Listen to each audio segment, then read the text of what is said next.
Hi everyone, today I'm going to be completing the problem solving task for polynomials as a sample solutions. If you can't tell from my voice, I'm quite unwell, so I do apologize for the annoyingness of it, but I hope you'll find this video useful regardless. I'm going to also be showing you how to use your CAS calculator most effectively on this SAC. Throughout it, I'm going to write the instructions in this color, but you just need to note that the instructions that I write are there for you so you know what to do, but you wouldn't ever write these instructions onto a SAC. So don't tell me what you're going to write into your CAS, just do it on your CAS calculator, but I'm just writing it for yourself. So without further ado, let's get started. We've got question 1 is about a slide in an indoor playground, and it can be mathematically modeled by a combination of different graphs. The diagram below shows the slide with the horizontal and vertical distances in meters along with the x-axis and the y-axis respectively. Now, I love to highlight as I go along, and I love to annotate what those highlights mean as well. So there's not too much so far, but all I can kind of gain is that there's a combination of different graphs and that the horizontal and vertical distances are in meters, and that's going to help me when I'm answering my questions. So here's the graph. I can very clearly see that there's 3 different ones, 1, 2, 3, and that together makes up a slide. Sophia wants to play on the slide as modelled above. We've got her mum, which is M, standing at a distance of ½ a metre from a point 0, 0. Sophia has to climb 8 metres up the ladder, which is from A to B, before she can slide down. So I'm going to go ahead and annotate, which means I'm going to write what that means, and I can write that directly on the graph so I have enough information. So this is the point 0 and 0, and what we're being told is that mum is ½ a metre away. So that tells me this point here is going to be ½ a metre in from the x-axis. It also tells me that Sophia climbs from A to B. So here's A and here's B, and that this whole ladder is 8 metres long. So if that's 8 metres long, then that must mean that the height of this point is 8. And because it's at the same level, the same x value as A, that means the x value of A would be 6. It's very convenient for us because that's actually what question A is asking us. It says write down the coordinates of M and B, and we were able to figure it out just from reading the question. So in this case, M would be 0.5 and 0, and B would be 6 and 8. Okay, the next part says, the horizontal platform at the slide is 0.5 meters long, and the graph of the slide can be modeled by this particular equation where A is a real constant. So again, I'm going to go ahead and annotate, which means write down what the question is giving me. So it's telling me in this case that that platform, this horizontal platform, is 0.5 meters long. So if this whole thing is 0.5, then I can actually find the coordinate of C from here. Again, it's on the same level of B in terms of the y value, and then the x value is going to be 0.5 less than 6. So that must mean that C is 5.5. All right, so I'm just going to write that here as information because that's what I've just been told about. All right, it says show that the exact value of something equals. Now this is supposed to say A, and write down the function used to model the slide. What I'm going to do here is highlight the instruction that the question has given me, and that instruction is show. So what show tells me is that I need to start at a different point and I need to get to this answer. So you have to get used to, with show questions, pretending that that answer does not exist. They don't give it to you, but it's just there to check it at the end. So start somewhere else and get to the answer that they've provided. If you can't get to that answer, don't worry. The whole point of us telling you to show it is that you can then use it in the next part. So I'm going to show that the value of A is equal to that. I'm looking for A. So this is my equation here, and A is my unknown. For every unknown, I need a point, and very conveniently, I have a point that actually lies on the graph. So notice that even though I have these 2 other points, neither of them actually lie on this graph. The only one that does is the point C, so I have to substitute the point C in. So given that, we're going to go ahead and substitute the point in, so sub 5.5 and 8. I will get 8 is equal to A, 5.5 minus 2, 5.5 minus 3, 5.5 minus 4, and plus 2.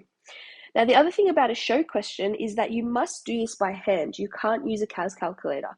Of course, you can use it along the way to help you, but you need to show us the steps. So you can't just suddenly say A is equal to 16 on 35. I know you can solve that on your CAS, but that's not the point of this question. It's to show us how you get there. So I'm going to go ahead and start by simplifying each of the brackets. So that's going to be 3.5, 2.5, 1.5 plus 2. Now here is an example of how you can use the CAS. I don't expect you to do this in your head.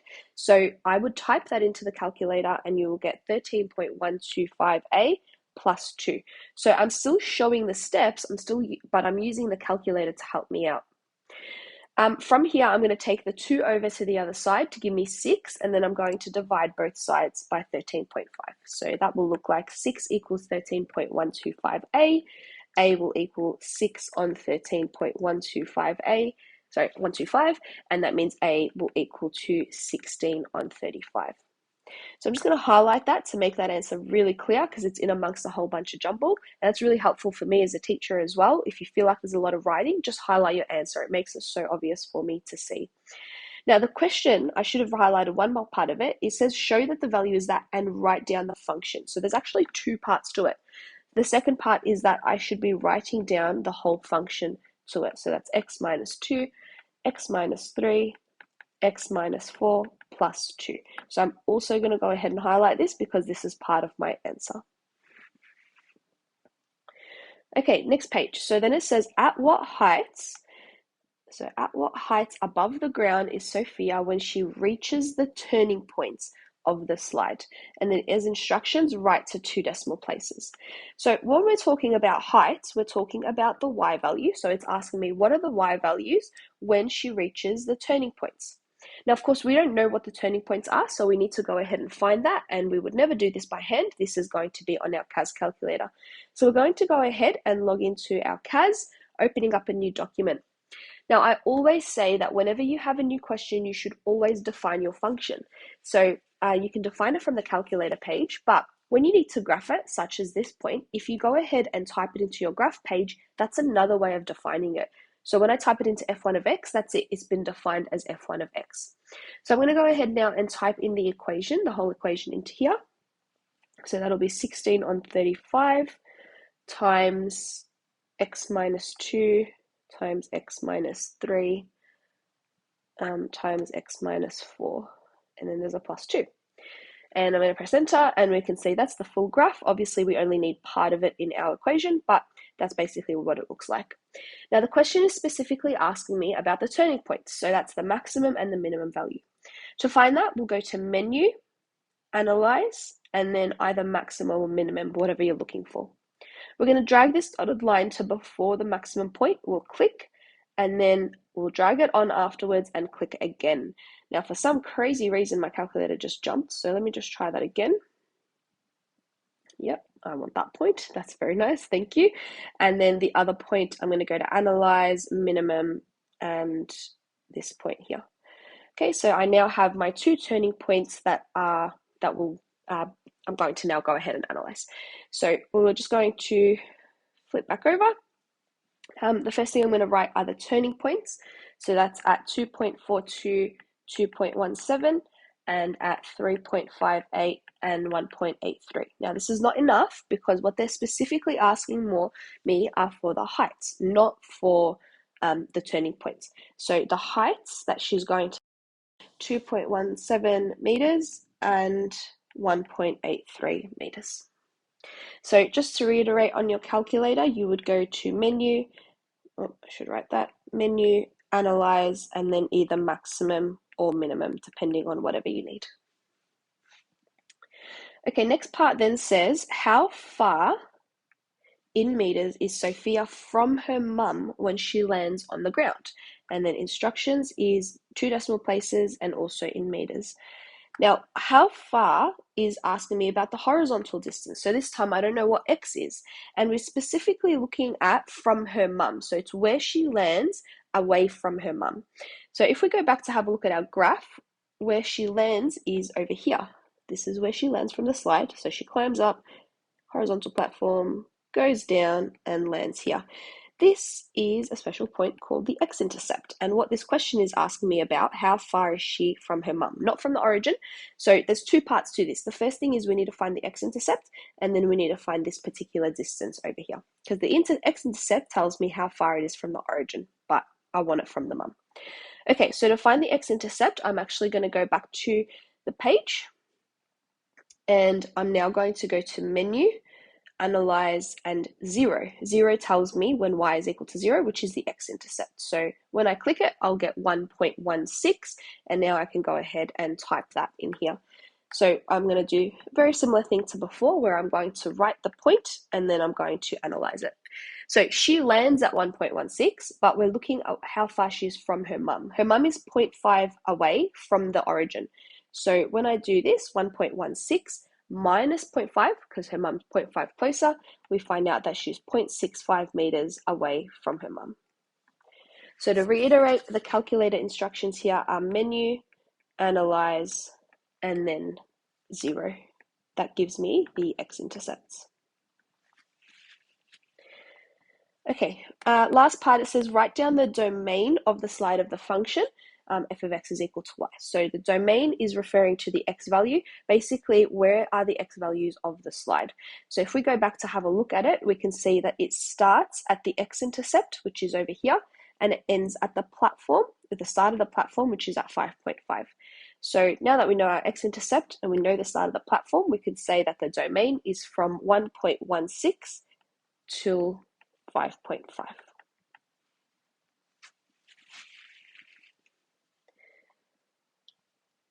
Okay, question 2.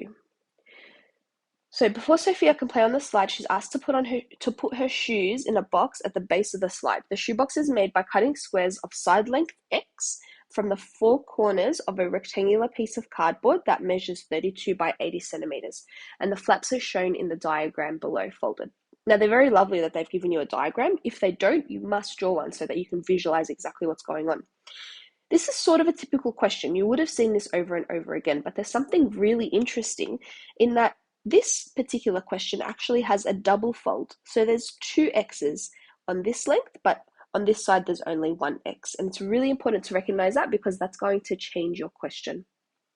Okay, so part A says show that the expression V for the volume is given by this equation. So we need the volume, and we know that the volume is equal to length times width times height. So of course, I need to find the length, the width, and the height of the box. Now this section here, which is going to be the length, will be the same as this section, but when it's folded up. So we can see that we're going to be taking away both of these x's, which will be the flaps, and then we're going to be left with this part. So this part here is going to be 80 centimeters, but minus 2 x's from this side and 2 x's from this side. So in total, it's going to be 80 minus 4x for that edge. Minus, and then, it is 2 x's in total, but 1 x from each side. So 1 x from this side and 1 x from that side, so we end up with 32 minus 2x. So that's going to give me the length and the width, and then of course the height of the box, which is this part, is how much I folded it upwards, so that there is just x. So volume is going to be equal to 80 minus 4x, 32 minus 2x, and that's multiplied by the height, which is x. Now, I just want to highlight again the instruction of this question. It is a show that question, which means you need to show me working out. You can't just go straight from here to the answer because then I'm going to think you just copied it down. Now, the thing about this is it's a little bit tricky. There's a little bit more going on than just the previous one where there were a few simple numbers. So you can use the calculator to help you out, just to give you 1 or 2 more steps to show me the process. So what I'm going to do from here is I'm going to expand these inner brackets. And they're a little bit tricky. You can do it by hand, but it'll take a lot of time. So I'm going to just do this on the calculator. We'd go to menu, expand, menu algebra expand, or you can just type in the words expand and it'll do it for you. Once you do that, you'll end up with 8x squared minus 288x plus 2,560, and there's an x on the outside. Now, I know you did that on the calculator, but it's about showing the process. So at least you're understanding what the question is exactly asking you. And then for the final step, you can then substitute x in. Okay, part B now says to sketch the graph of V. We want to sketch the graph of V against x for suitable values of x. So it's really important that you're not just sketching it for the whole thing. We're doing it for a specific domain. And in terms of instructions, it's telling us to label the coordinates of the intercepts and also of the turning points. Now, before I go ahead and try this by hand, I'm absolutely going to do this on the CAS calculator. Again, we're going to define it, but I'm going to just define it through the graph page. So I'm going to start a new graph page so that it's not on top of that one. And I'm going to now define it as f2, which will be my default one that's popped up. So we've got 8x cubed minus 288x squared plus 2560x. And we press enter and we get this. It's just a straight line, so that looks a little bit confusing.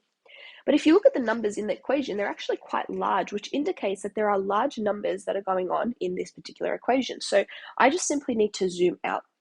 The best way to zoom out is to grab these numbers that are on top of the axes and on the side and actually manually change them. So because I can see there's really large numbers, I'm going to start testing really large numbers. So I can see 1,000, that's not enough. What about 5,000? Almost there. 8,000? Yeah, that's pretty good. I can now see the height of it. The problem is I can't see the bottom. So I can go ahead and change these parts if it lets me. If it doesn't, then I might need to rearrange. That's okay. So what we can do from here, first thing I'll do, maybe I'll just change the y, the negative y. So I'll change that to negative 100 to give me a little bit more space.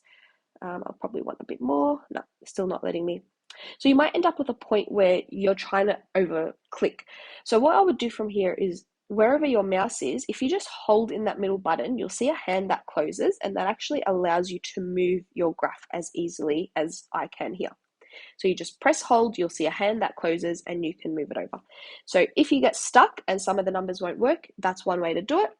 The other way you can do it is if you go to Windows Zoom and Windows Settings, you can actually manually put in what values you want. I would never press zoom in and zoom out because it just gives you a really weird graph. All right, so I've moved the graph to a point where I can very clearly see what's going on. And in terms of sketching it, I can see that there are two clear points that I will need to put in. So one of them will be the maximum. So that's menu, analyze maximum. So I'll go to this value here. And then I can also see there's another x-intercept that I need to put in, which will be over here.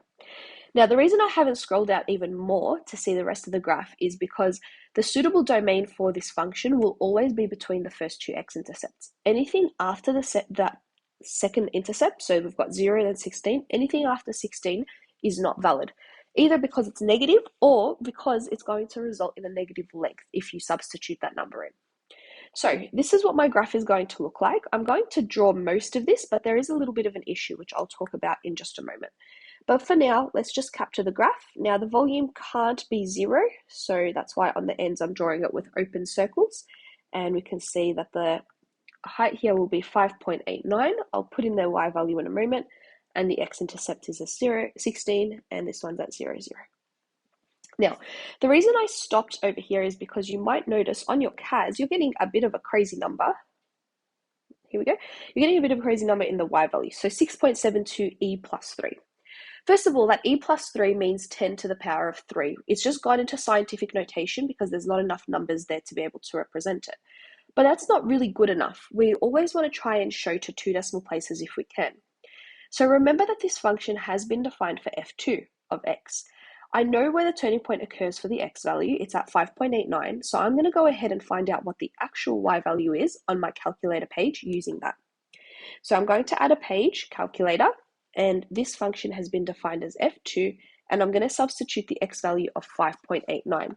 When I press enter, you'll notice that the exact value, not the exact value, but a better value pops up for y. So that's 6,721.77. So if you give me the rounded version, which is 6,700, that's not accurate enough and you won't get the mark. So that's why it's really important to go back and to type it into that page to be able to figure out exactly what the y value is. So that's going to be 6721.77.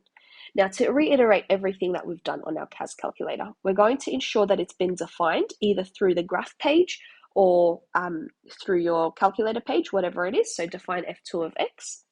Then to find the y value, we're going to do f2 of 5.89. So we first find the turning point in the graph page, and then we go back to the calculator page to find the exact value of f2. And then finally, to find all of those in the first place, that's just our normal instructions, which I'll just retype here. So menu analyze, 0 for x-intercept, and maximum for the turning point. So those are all of the calculator instructions that are required for this particular question. All right, part C then says write down the practical domain for the function v of x. So again, we're at this point where we're trying to find suitable values of x. So as I said, the function is only valid between the first two x-intercepts. Anything after that results in a negative volume or a negative dimension. So that means that the suitable domain will be between 0 and 16. So 0, 16. And notice that it's not included because you can't have a 0 length or a 0 height because it just won't work like that. So that's why we've not included them. All right, next question says, find the maximum volume of the shoebox and state the value of x for which this occurs. So there's two things here. Now, the maximum volume occurs at the turning point, and the maximum volume is specifically the y value of it. And we just have to remember to also state the value of x.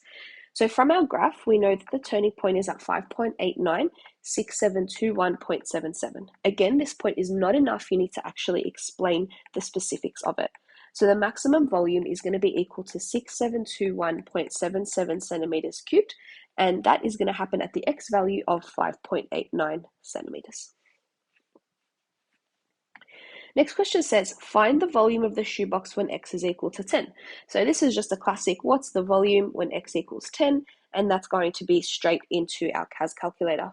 So we'll go into our CAS. We've already defined it as F2. So F2 of 10, and oops, I forgot to put my brackets. Enter, and we get 4,800. So this is calculator instructions. Please don't write this, but all I'm writing is F2 of 10, and we get 4,800 centimeters cubed. Don't forget your units. It then says find the maximum volume possible if x is between 0 to 5. So you kind of need to be visualizing what is happening with this graph when we've restricted the domain. So let's go back to that particular graph, and we can see that we want between 0 to 5.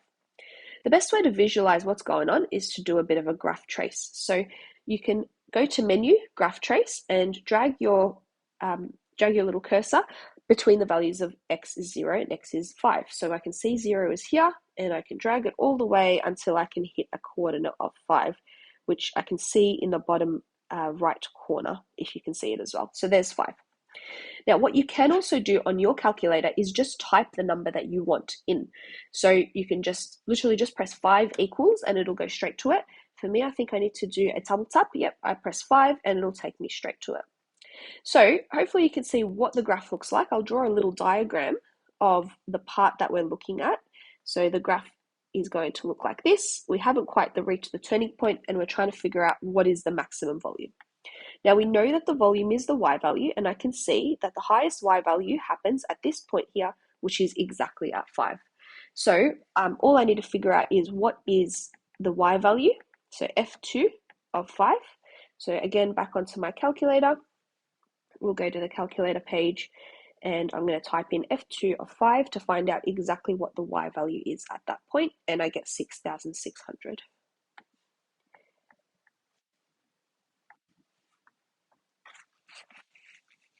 Okay, next question. It says if x is between 5 to 15, write down the minimum volume. So this time we're looking for the smallest y value. So again, we're going to do a very similar thing where we'll use graph trace to figure out what part of the graph that we have. So there's 5, it's already there, and then we've got 15. So we can see that it increases till it hits the maximum, and then it reaches sort of all the way down there, not quite till the end. So if I draw that little graph, so it's kind of here, it goes up to the turning point, and then it will stop there at 15. So that's 5, and that's 15. And this time we're looking at the minimum. So it's very obvious to see the smallest y value is going to occur at this point 15. So we're going to do this time F2 of 15, and we'll put that into the calculator.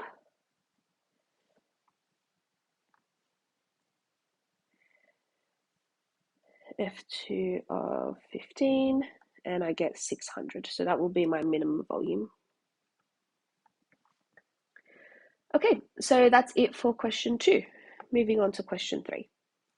Over time, Sophia's energy levels decrease until she's too tired and has to go home.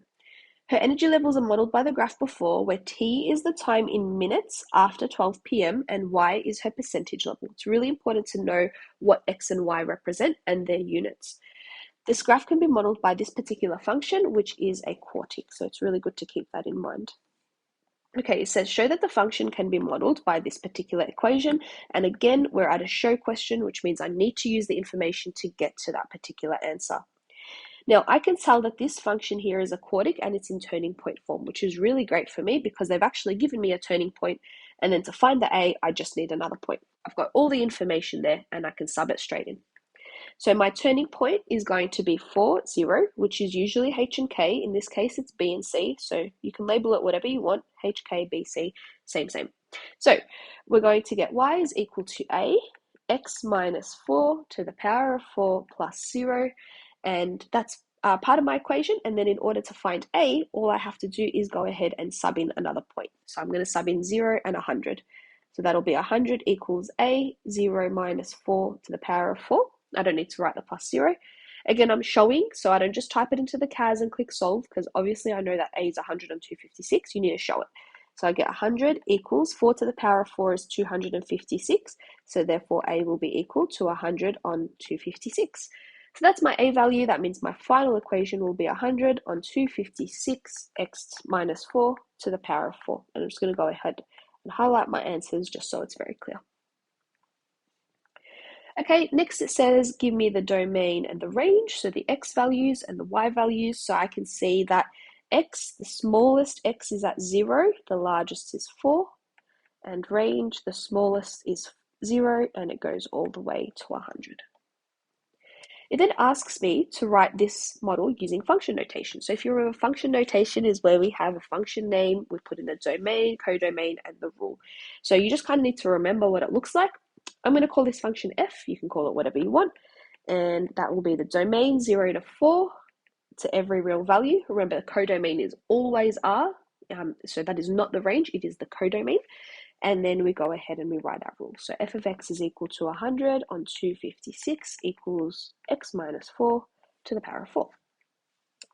All right, next it says, what is Sophia's percentage energy level after 2 hours? So this is asking me, what is the value of y when x is equal to 2? So I'm going to go ahead and put that into my CAS calculator. So far, I have not defined this function, so I'm going to start by doing that. There's no need to graph it, so I'm just going to define it straight away into the CAS. So I'm up to F3. Don't overwrite your equation in case you need to go back. So we're up to F3. I'm going to go to Actions, Define, and that'll be F3 of x is equal to 100 on 256 and times by x minus 4 to the power of 4. All right, press enter, and now I want to find out what the y value is when x is equal to 2. So f2 of 2 is, let me try that again. We're not doing f2, we're doing f3. That'll be 25 on 4. So that'll be f of 2. Now, when I'm writing that, I'm not writing calculator instructions, f of 2. It would be if I wrote f3 of 2, but I'm just saying when I substitute 2 into the function, I get 25 on 4, and because it's a percent, I would like to represent it as such. So what I typed into the calculator was f3 of 2. Okay, Sophia can't play anymore when her energy levels become too low. She needs to go home when her percentage energy level has reduced to 20%. At what time does Sophia need to go home? So her energy levels have reduced to 20, so we know that y is equal to 20, and it's asking us for the time. Now notice that it's not just asking me for the t value, it's actually asking me for the specific time that she goes home. So once I get the t value, I then need to convert that into a time. All right, so here it's just a matter of substitution. So I'll have my equation, and we want y to equal 20. So that's 256, x minus 4 is 4. And what you would then go ahead and do is type solve into your calculator. So menu 3, 1, and you would solve for the value of x. So I'm going to do just that, menu 3, 1, and because I've already defined it as f3 of x, I'm going to go 20 equals f3 of x, as we just said. That's not an f. f3 of x, and we're going to solve for x. All right.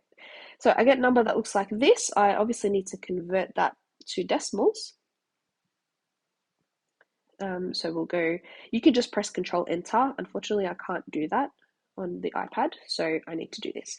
All right, so I get 1.3 or 6.7, but 6.7 is outside of my domain, so 1.3 is the answer. So x will equal 1 point, was it 3 or 3.3? Yep, 3.3 or 3.25, whatever you want to call it.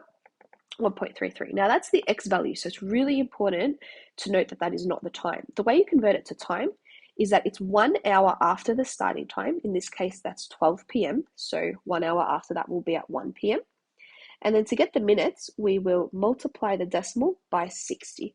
So you'll get something very close to 20. And I'm thinking of that because 0.33 is 1/3 of an hour, which would be 1:20 p.m.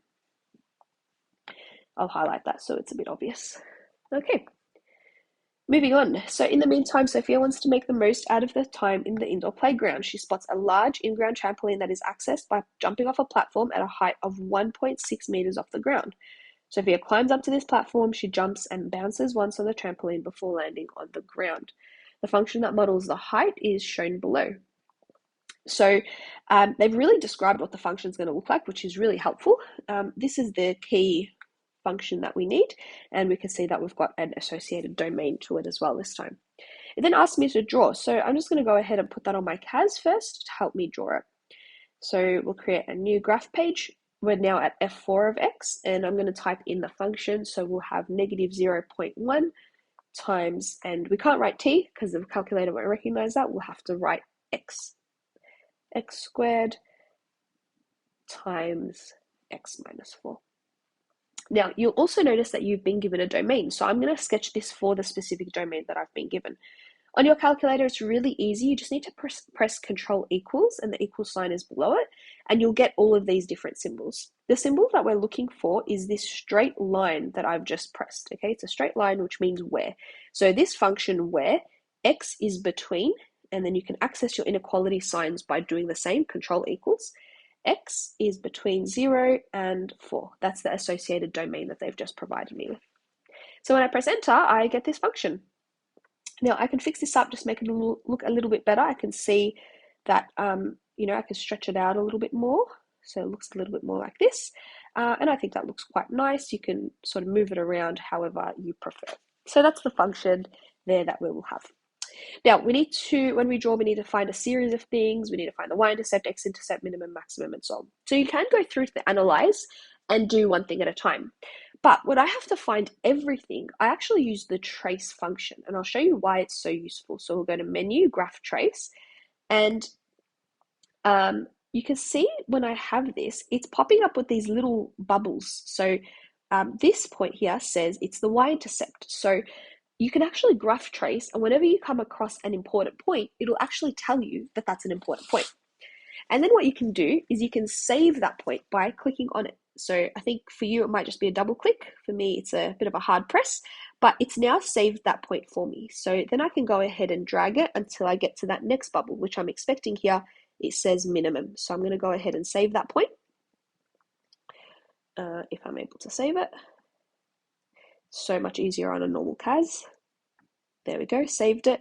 The next point is maximum. It comes up with a bubble, and then here it should say 0. Hopefully it's not quite saying that. I think it's because it's the end of the domain, but it's very close to it. I can imagine that that would be 4. Okay, now I've got all of my key information. I know what the shape looks like. I can go ahead and sketch that graph. So it's going to look something like this. All right, and we can put in all of our key points. So we'll have 0 and 1.6. This was at 2, 0, 3.33, 0.119, and at 4, 0. And it's included, which is why I've done a full circle at the start and end. Okay, so that's one way you can do it. Of course, if you prefer to just analyze one thing at a time, that's totally fine. But I just think that when I need to find everything, graph trace is a really good thing. So you can do graph trace, you look for the bubbles for maximum, for 0, for y-intercept, whatever it might be. You look for all of these. And then, of course, if you prefer, you can use menu, analyze, and you will look for things like 0, maximum, minimum. Unfortunately, there's no way to find the y-intercept using this. Like, you have to use the graph trace by making x equal to 0, and it'll give you the y value. Okay, now we go into it. At what time does Sophia first land at the trampoline? So we're looking for t equals question mark. We don't know what that is. And it's when she first lands on the trampoline. So we can see that happens at this particular turning point here. So it's quite easy. We can just read it off the graph. That'll be 2 seconds. Then it says, how high does Sophia bounce after her first landing? So she's landed here, then you can imagine she bounces up to a height of this, which would be our y value. So that's 0.119 meters. Now, next part says, at what time does Sophia first reach a height of 0.4 meters? So we're looking at where it's 0.4. It looks like it'll probably be somewhere there, but we need to go ahead and solve this properly on our CAS. So what would we type in? I'm going to go 0.4 is equal to h of t. This is something I can write because this is the name of the function. So this is me telling the teacher what it is that I'm putting in, and we can solve that. In terms of what you would write on the CAS, you would write solve, and we've called this f4 of x is equal to 0.4 comma x. So 2 different things that are being solved for. All right, so onto our CAS. We'll go back to a calculator page, and we'll do F4, actually we need to solve it. So menu 3, 1, and we're solving F4 of x equals to 0.4. That's the height that I'm looking for. Whoops, I forgot to write comma x, very important, to tell the calculator what you're solving for. So we get 0.8696. So t will equal 0.87 seconds. Last question says, for how many seconds in total is Sophia above a height of 0.1? So how many seconds in total is she above 0.1? So just so we can kind of visualize what's going on, I'm going to draw a graph. So you wouldn't really draw this on the CAS, which is why, sorry, on the SAC, which is why I'm doing it in a different color, but it's just so you can imagine exactly what we're doing. So here's your graph, and we want to know where we're above 0.1. So 0.1 is probably something like here, because we know that that's 0.119. And if we draw a line through, we can actually see where Sophia would be above it. So it would be from 0 to whatever this point is, and then this point to that point. So we're kind of looking at those 2 intervals, and then what I'm going to do is add the time that she is above 0.1 for both of them. So on your CAS, there are 2 ways to do it. You can either solve for it, or you can draw a line and find the intersections. And I'll show you both, and then you just do whatever you're comfortable with. Now, because I've already solved, I'm just going to copy and paste. For you, you just need to press up until it's highlighted, and it copy and pastes it automatically for you. This time we're solving for when it's equal to 0.1. So you can see I get 3 values as I anticipated by drawing that graph. So that's 1.38, 3, and 3.61 or 62. The other way to do this is through graphing it. So if we go back, here is our graph.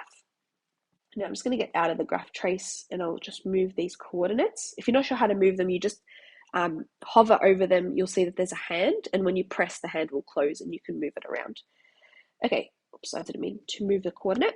I'm going to go ahead and put in another function. For you, you can just press tab. I have to go into menu, graph entry, and function, and I'm going to do the point at which I want y, because remember F5 just means y, so y equals 0.1, and it gives me a line there. So then I can see the exact points at which it crosses, and I can go to Analyze, Intersection, and I can find all of those intersection points. So intersection, oops, yes, I want to save that, and intersection. Now, why would I do it this way over just simply solving it? It's if it's not that easy to visualize. So I already visualized, I drew exactly what I'm looking for, so I knew exactly the intervals that I'm going to be needing. But if you're not able to visualize it, it's really helpful to do it on the graph so you can actually see where all of those values are, and that way you can add them up in the correct total that you need. So either way works, you'll get the exact same answer as you can see. So by working out, I'm going to say when h is 0.1, t I get is 1.38, 3, and 3.62 seconds. So you can see this will be the 1.38, this would be the 3, and this would be the 3.62. So what I'm looking for is this time here and this time over here. This is just 0, and this is 1.38. So I can see that the total time for that first interval is just going to be 1.38, because 1.38 minus 0 is just going to give me 1.38. For the next one, this is 3 and this is 3.62. So that distance between them is just going to be 0.62. So that's the difference between them there. Okay, so that's the two intervals of time, and when you add that together, you actually get a perfect 2 seconds. All right, so just to reiterate some calculator instructions, what I did was I drew a line, f5 of x is equal to 0.1, and then I did menu, analyze, intersection, and of course you can just solve as well. You can solve f4 of x is equal to 0.1, but as long as you know exactly the intervals that you're looking for, so that you don't get confused and think it's between those 2 points, for example. All right, we are almost there. I think we've got one more question to go. Question 5. So to end her day, Sophia spots a slide that goes underground. The shape is modeled by this, where h is the height above ground level, and it's h equals 0 is at time t seconds. So it asks me to draw the graph, labeling all the coordinates. By now, hopefully you're very used to it. We're going to go straight into our CAS calculator, and we're going to sketch it, and we'll graph trace to find all of our key points. So new graph, we're going to type it in. So that'll be negative 0.5, x minus 1, x minus 3, and x minus 4. Oops, why are all of my x's not popping up? Minus 4. There we go. All right. We also do have a domain this time. If you notice, it's also between 0 and 4. I'm not sure what it is with the 4s this time. So again, we're going to go ahead and put in a domain, as I showed you before. So that's between that and 4, press enter. I've got my graph. Zoom in and out however you like, and then we get a particular shape. I'm going to do the same thing as before. I'm going to graph trace so I can find all of my key points, because that really helps me. Rather than having to do one at a time. So y-intercept is 0.6. I'm going to scroll down. I get a minimum there. Actually, I just missed an x-intercept, didn't I? Once I save this, if it lets me, come on. No.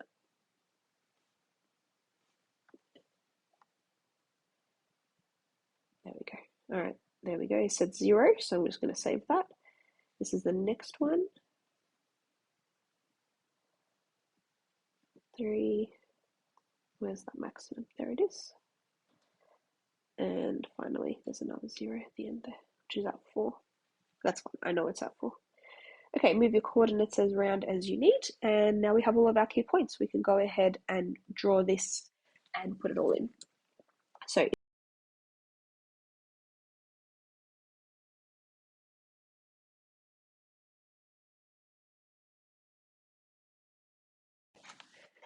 it'll go to 1.78 and negative 0.16, so that'll be about there. 30, 3.55, and finally comes back to 4. All right, let's see how well I can connect the dots in one shot. All right, not too shabby. Let's label everything.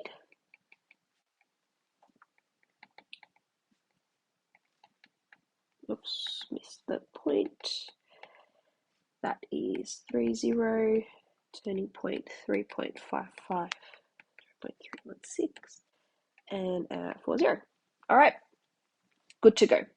Now, it says, for what values of t is Sophia underground on the slide? So we know that at h equals 0, that's on the ground level, and we want everything that is underground. So we can see it'll just be between here. So t is going to be between 1 and 3. Now notice I'm not including them, because at 1 and 3, she is on ground level. She's not underground. How many seconds was she underground? So it's just 3 minus 1, which is going to be 2 seconds. And then, oh, that's it. Final question. It's a bit anticlimactic. I thought that question was going to go a little bit further. Well, that's it. I hope that you found this helpful. Please practice your